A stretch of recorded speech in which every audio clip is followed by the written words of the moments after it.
Welcome back to the channel. I'm Jacob. Today you'll be building wealth with me, and I want to talk about a topic that seems to really get people triggered, which is why you don't need to buy a house to build wealth. There's a lot of news articles out there that show 90% of millionaires own homes, they're invested into real estate, this is how they build their net worths. And while I do think it's true, I don't think that they're millionaires because they own a home. I mean, just over the past 30 years, the stock market's up over 2,000%, while real estate prices are up 260%. So, it's like you can still build wealth not owning a home, and in fact, maybe even build more wealth by not owning a home.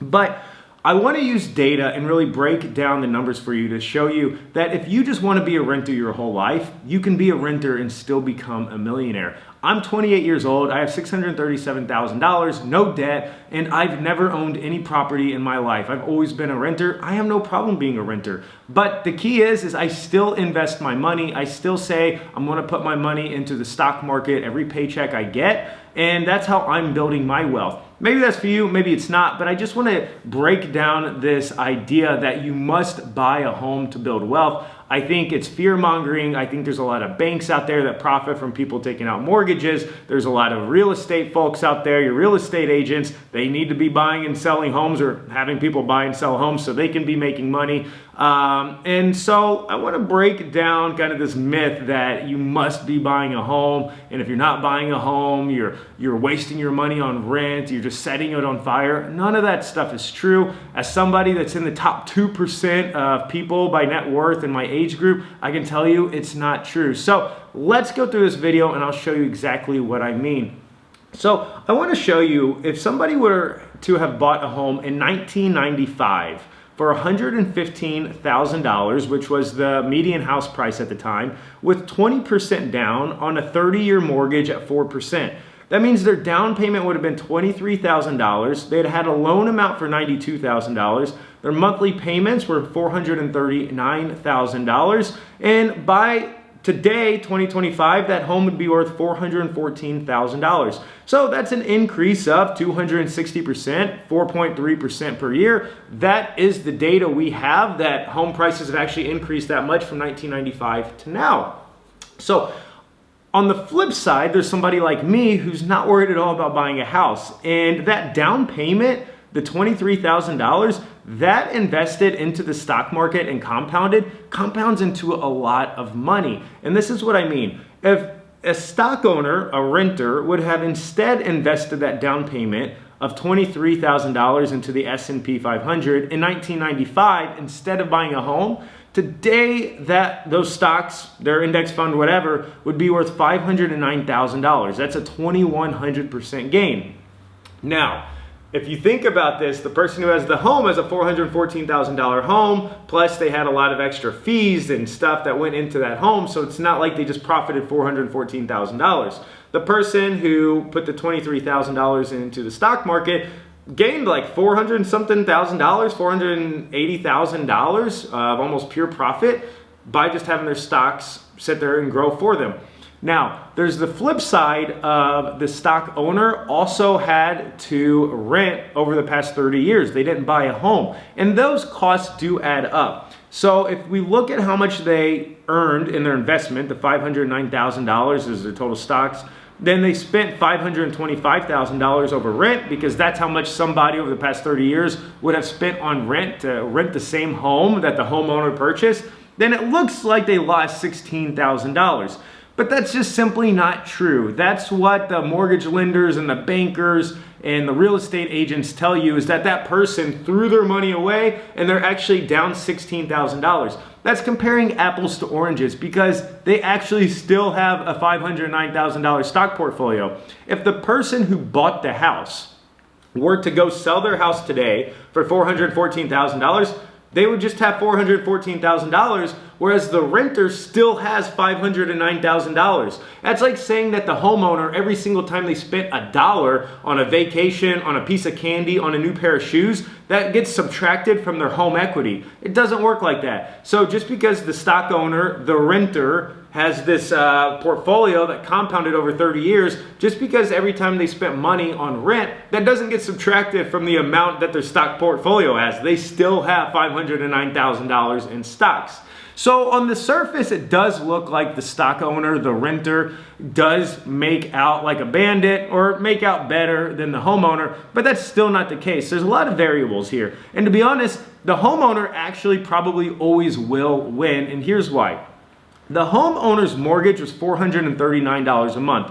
The stock owner, the renter, they would have probably been paying about $920 a month to rent the same house. So if we assume that the homeowner then had the ability to invest the difference, the $481 a month, they're paying $439 to own the home on the mortgage instead of paying rent for $920. If they would have invested $481 a month from 1995 to 2025, that would be worth $1.1 million.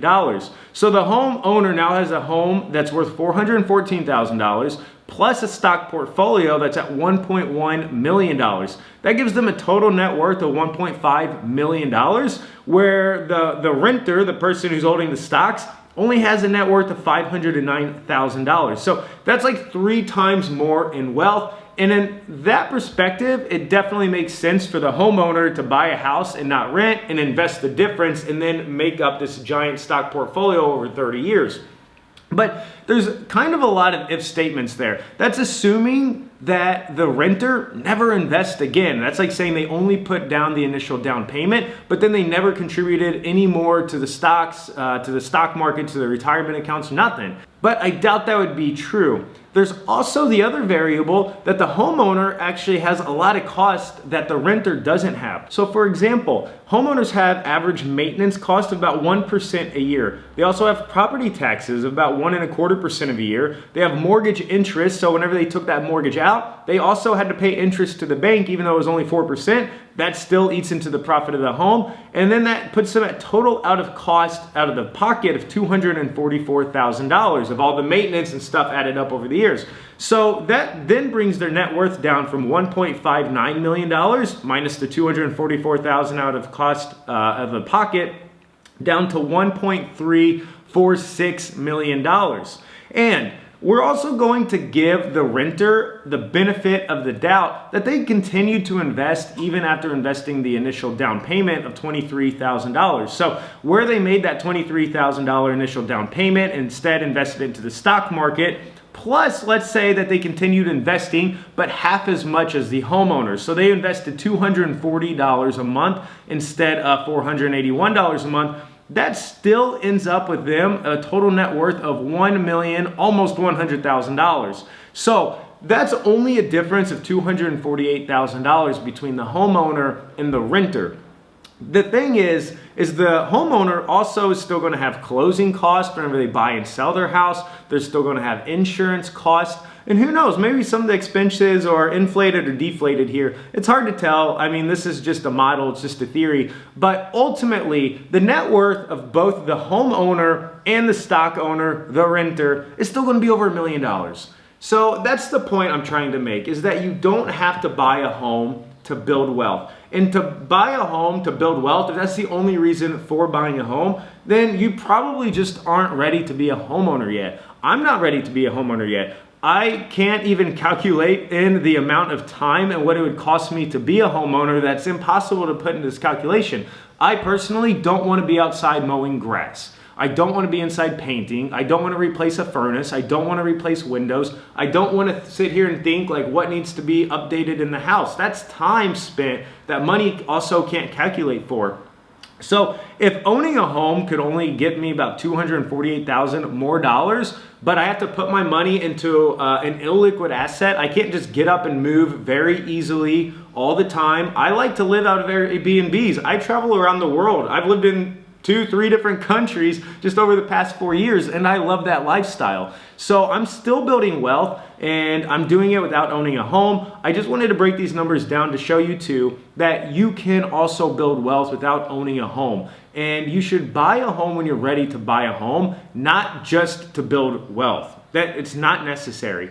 And you should also just think about those things of like, why do you want to buy a home? And if it's to settle down, have a family, you just like where you are, you're comfortable in that town or whatever, then buying a home could make sense for you. But again, if it's just for building wealth, I don't think it's necessary. I don't think it makes sense. money's just money. So if you're buying a house just to make an additional $248,000 over somebody that's like free, renting, free to just like make choices on a limb, then that's not worth it. It's just money. And if you prefer to have your freedom over $248,000, I know I do, then homeownership isn't right for you. So I hope this video helps you understand how you can still build wealth without owning a home, and how other people are doing it. So if that helped, be sure to hit that subscribe button, hit that like button, and I'll be back with another one.